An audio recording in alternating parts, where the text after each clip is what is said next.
There are some things in the news that we hear about that just make us shake our head in disbelief. How could this happen? This is one of those stories involving JP Morgan and what they get to do with a lot of this stuff. Gold. Let's explore.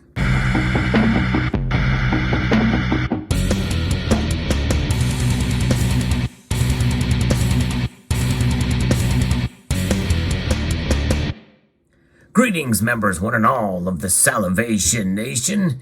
If you enjoy videos where I talk about the news with regards to precious metals or the fundamentals of these metals, I hope you will consider subscribing to the channel, but also pressing that thumbs up button, maybe even sharing this video with other social media platforms.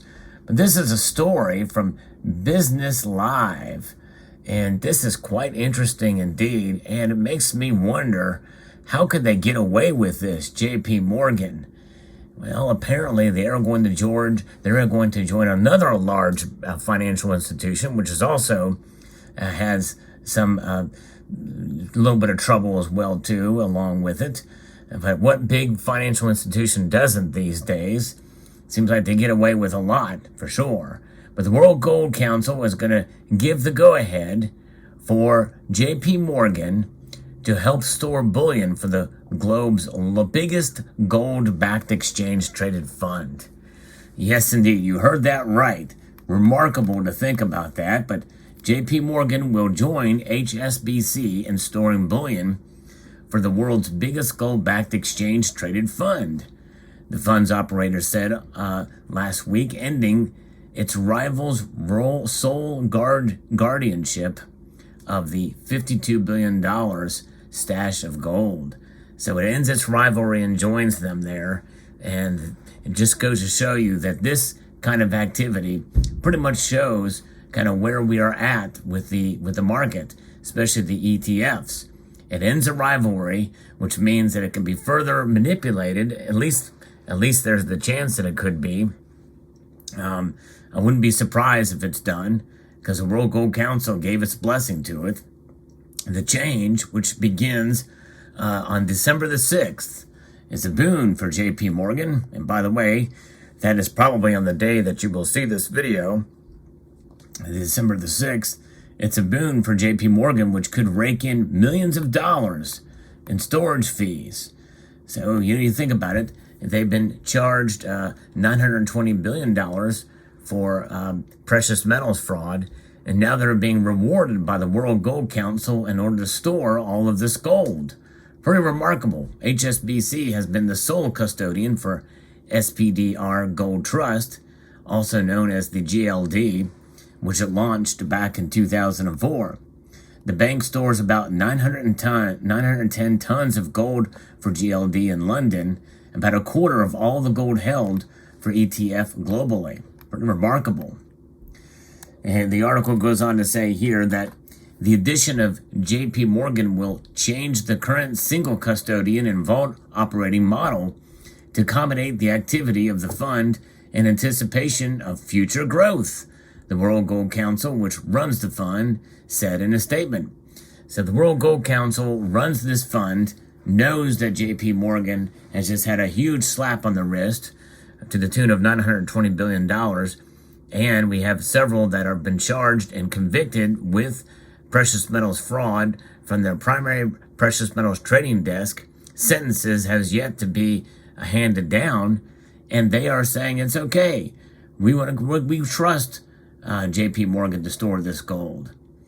World Gold Council Executive Joe Cavatoni said the council wanted to diversify its storage, and adding JP Morgan gives us another commercial entity with a vested interest in supporting the product. Oh, you bet your bottom dollar they have a vested interest. Now, could they get away with more shenanigans in the future? Well, apparently they could. They could get away with them. Certainly they have the blessing of the World Gold Council. So, I don't know. To me, it seems like the World Gold Council could have found a nice facility or to be able to have this stuff stored and maybe find some depositories out there. I mean, there's several honest depositories and store the gold there. And when you think about it, how many tons is it? 910 tons of gold for GLD. That's what's stored there. Then, I don't know where you could store it, but you could probably find or distribute it through a couple of facilities where it could be tracked. But what do I know? Maybe JPMorgan is the only bank, the institution that can do it, since they are the largest custodian of silver. As a private bank, they're the largest custodian for the SLV, and but look how that's worked out, with precious metals manipulation fraud that they've been charged with and convicted with.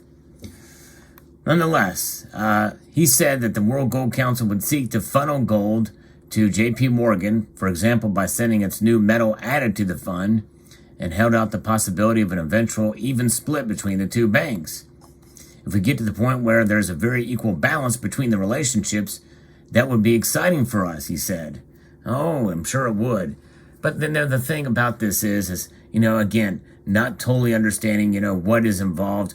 Obviously, security is paramount, and maybe JPMorgan, with their silver vaults, have the security in place. Maybe it's the path of least resistance and the most logical choice, perhaps. Maybe they're the only ones that can handle this kind of volume for actually storing physical metal in their vaults and having that ability. I don't know. But at the same time, it just makes you wonder, especially with the penalties that we've seen, mostly a financial penalty from the government. And what has happened there, you would think there would be another penalty that says, okay, you cannot take on anymore gold or silver to be able to engage in this. I don't know, to get engaged in manipulation or even trading at all. But what do I know? It's just it just baffles me. It seems like they're being rewarded for something just after the court cases have ended. Anyways, typical fees for large clients such as GLD are about 0.034% or 0.04% of the value of the gold stored, a market source said. This means equal division of the fund's 910 tons would see JPMorgan take revenue of about $8 to $10 million a year from HSBC. But it ends their rivalry, but they're going to take that revenue. Now, obviously, that's much lower than the fees that they had to pay for this, but nonetheless, that's a year revenue coming into them. Cavatoni said the World Gold Council's agreement with JPMorgan allowed it to store gold in the U.S. and Switzerland, but for the time, the fund intended continue storing all the gold in London. Now, when we think about this, HSBC are pleased to continue acting as a custodian for the World Gold Council's SPDR Gold Trust. That's what their comment was on this situation. And the comment from JPMorgan, well, as has been the ruling case, if you've been paying attention to this channel long enough, you will know that there's a theme in terms of JPMorgan's statements on these matters. JPMorgan declined to comment. Go figure. And there it is. Interesting news for sure. And again, I'm a little jaded, I guess, about this news and about what it is. It's really hard to believe that this would occur. It's hard to believe that they would be the only institution that could help store this. But again, maybe there's some things I'm missing here. If it's about security, if it's about accounting, are they the only ones that are available to do it? Yes, they're the largest financial institution, I believe, in the world.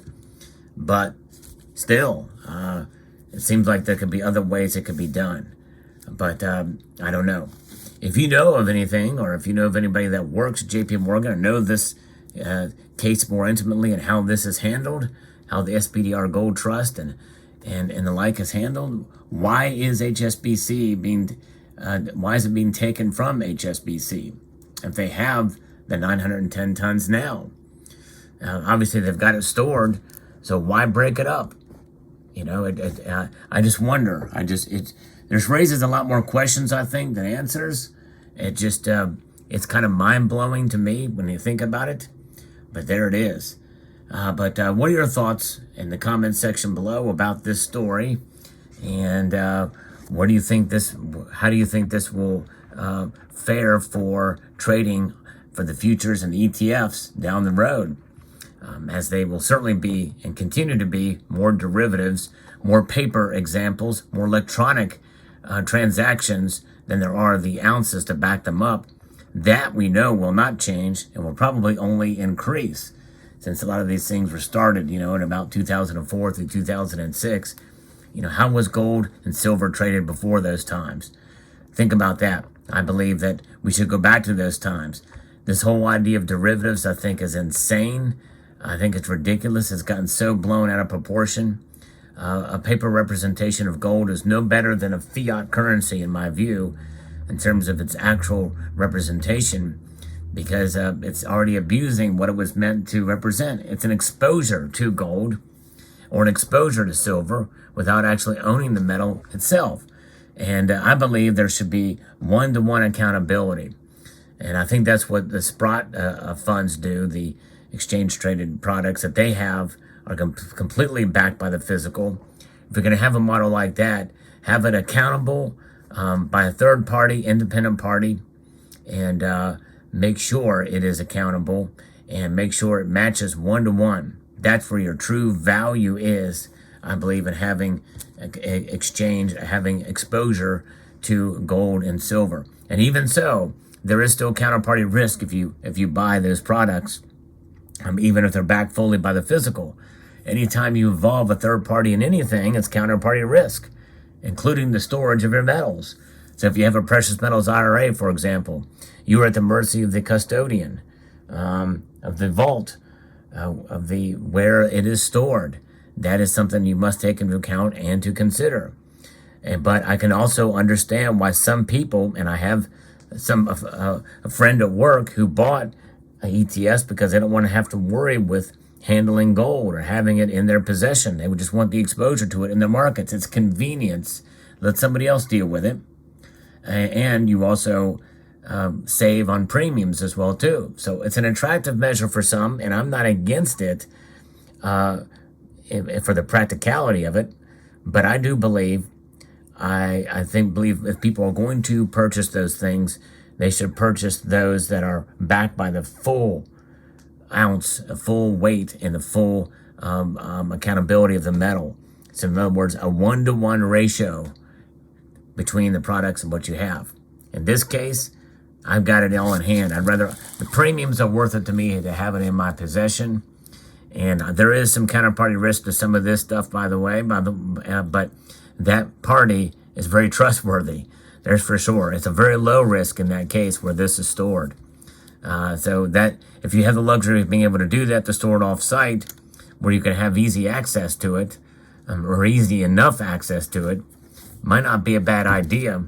That way you are minimizing yourself as a target for burglary or robbery, even though I think it's a good accountability to have a good security measure system in place at your home anyway and be well armed to be able to face any threats that may come.